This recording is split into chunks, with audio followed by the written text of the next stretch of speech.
All right, so on this first one, it says find a solution to each equation. So if I took the square root of both sides, x equals 5. But it's not just going to be positive 5, it's also going to be negative 5. Okay?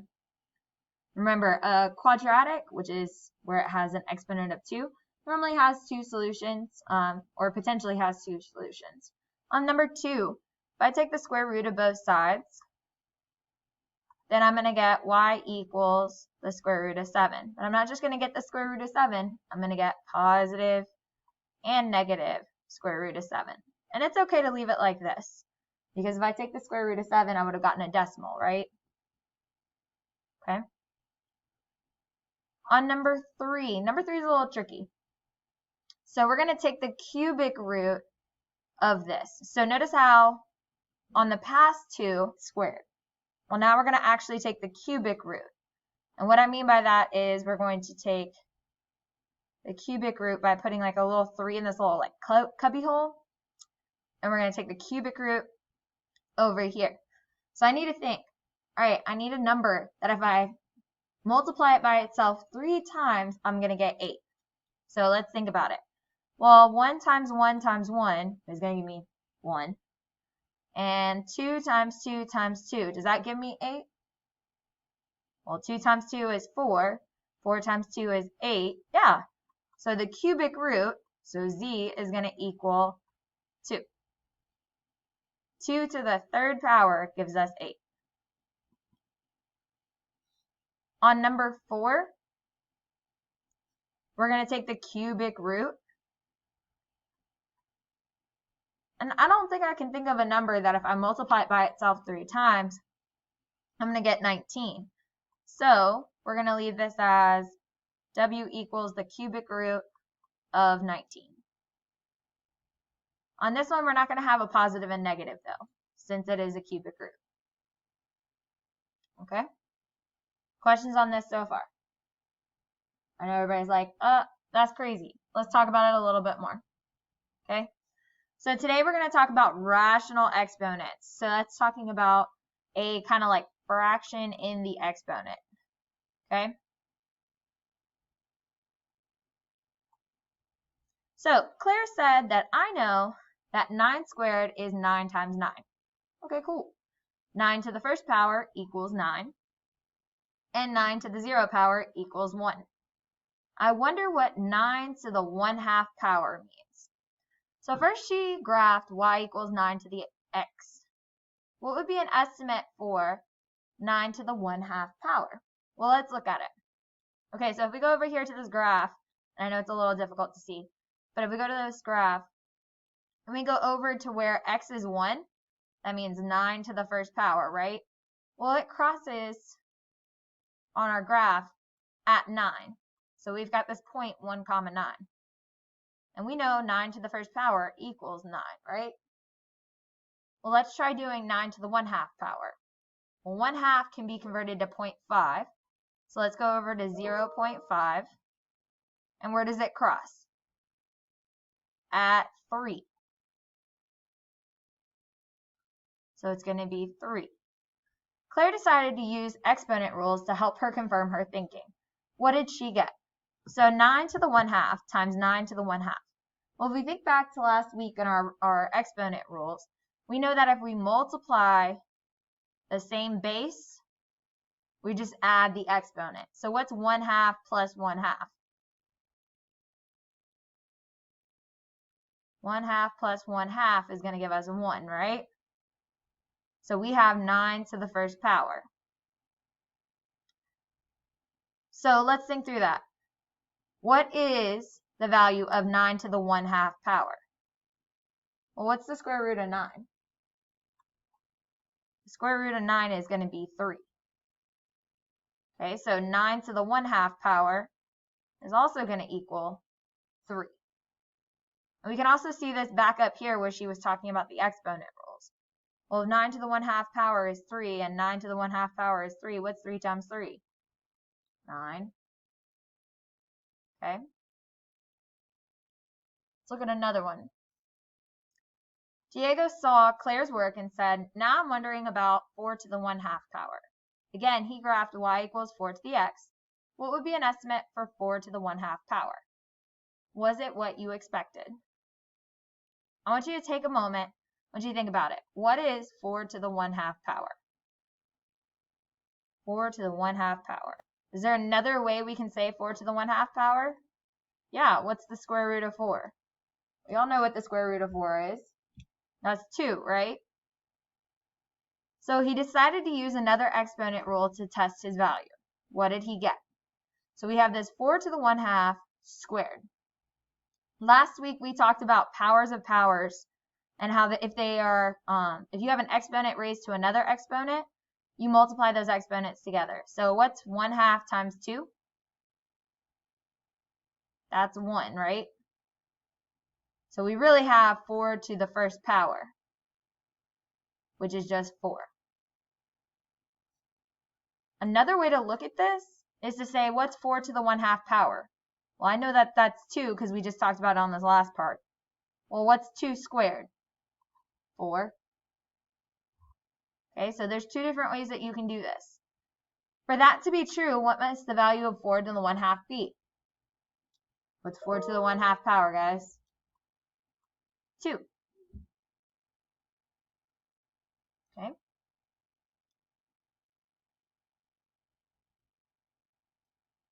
So how can we transfer this thinking to any number raised to the 1/2 power? Well, we've already talked about how 4 to the 1/2 is the same thing as taking the square root of 4, which is 2. 9 to the 1/2 power, which is the same thing as taking the square root of 9. That's 3. And so we know that x to the 1/2 power is the same thing as taking the square root of x. If you do nothing else today, or if you learn nothing else today, I need you to know this part. This will be on your SAT. Okay, you will see this again. Okay? So if you learn anything today, I need you to know that taking the square root of something and raising it to the 1/2 power are the same thing.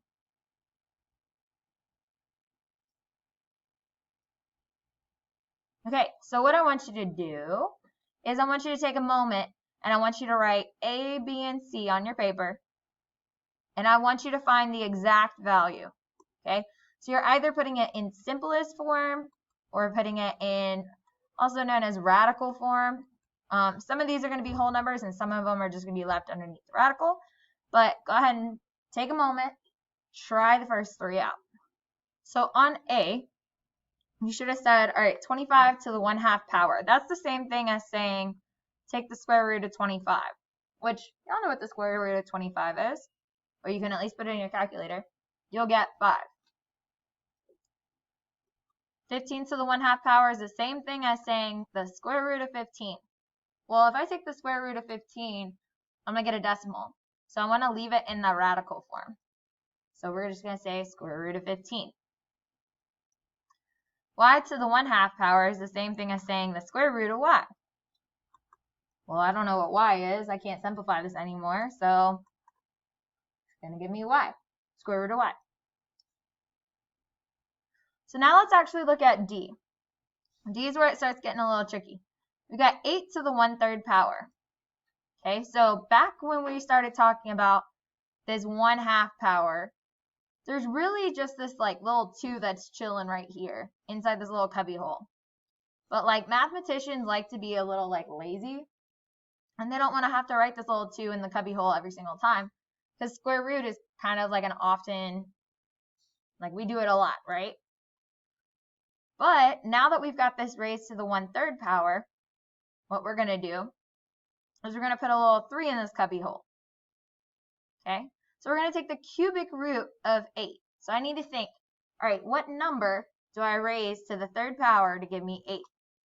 Okay, well, we did this one earlier. We know that 1 times 1 times 1 would give us 1. What about 2 times 2 times 2? Well, 2 times 2 is 4. 4 times 2 is 8. So if we take the cubic root of 8, we're going to get 2.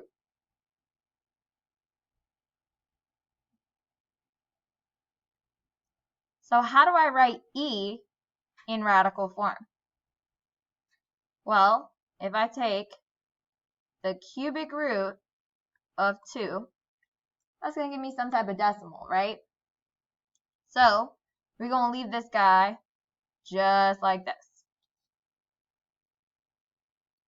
One thing that I need you to know is that 3 square root of 2 is not the same thing as the cubic root of 2.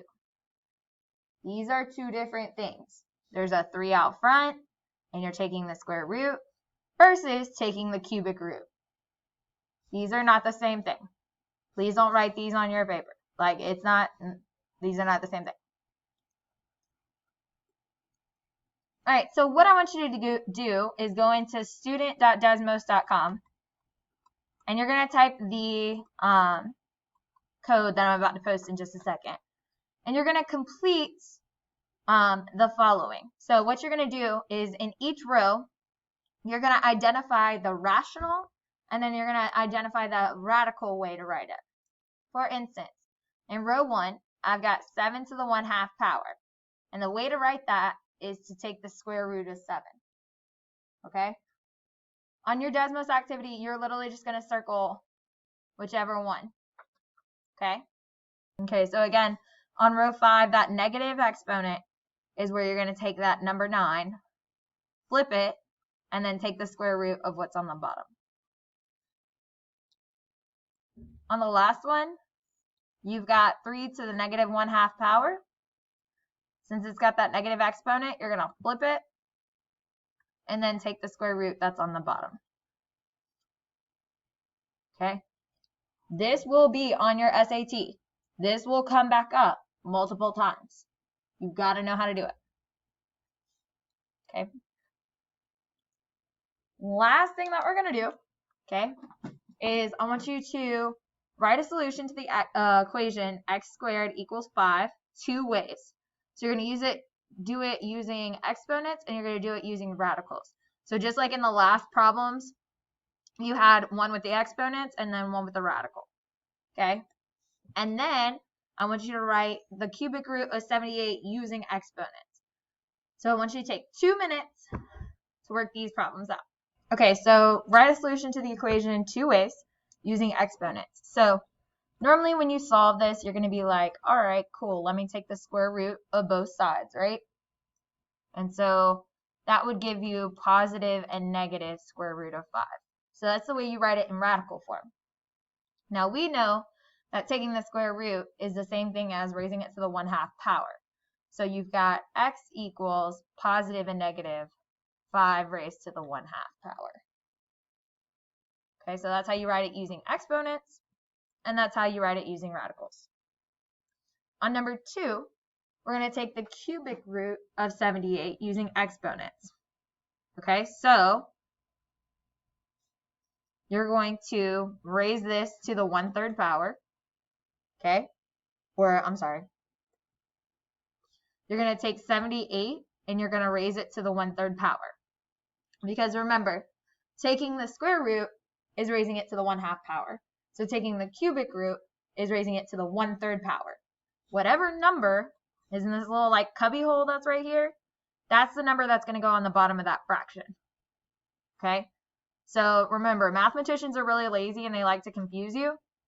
So normally there's like a little 2 in this little cubby hole. That's why we call it taking the square root. That's raising it to the 1/2 power. Okay?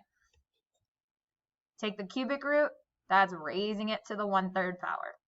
Whatever number is inside this little cubby hole, that's the number that's going to go on the bottom of your fraction. Okay? You will see this multiple times. Please don't let this be the one thing you mess up. Okay?